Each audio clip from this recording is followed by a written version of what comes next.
m'appelle Pierre-Olivier Bergeron, je suis secrétaire général de l'Association européenne des brasseurs. Nous sommes basés à Bruxelles. L'association compte actuellement 28 associations nationales à travers l'Union européenne, également la Norvège, la Suisse et la Turquie, parce qu'on brasse aussi en Turquie.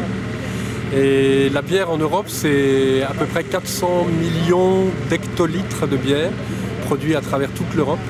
Il y a une particularité avec la bière, c'est que la bière elle est brassée dans tous les pays d'Europe.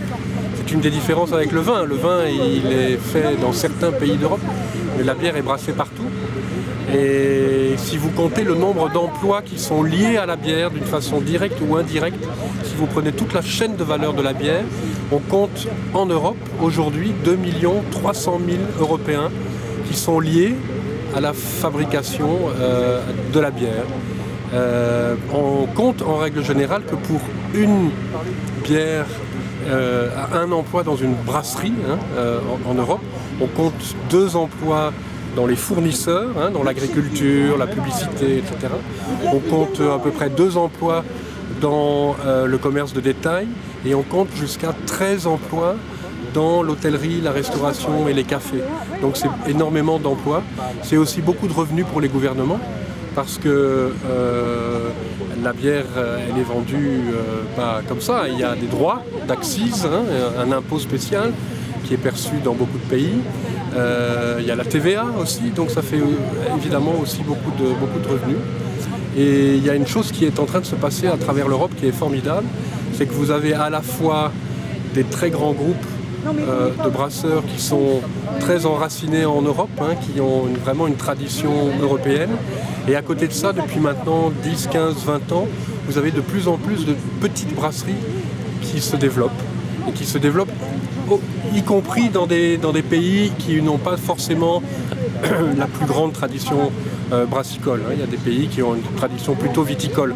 Mais même dans ces pays-là, la France, l'Italie, l'Espagne, on voit de plus en plus de petits brasseurs.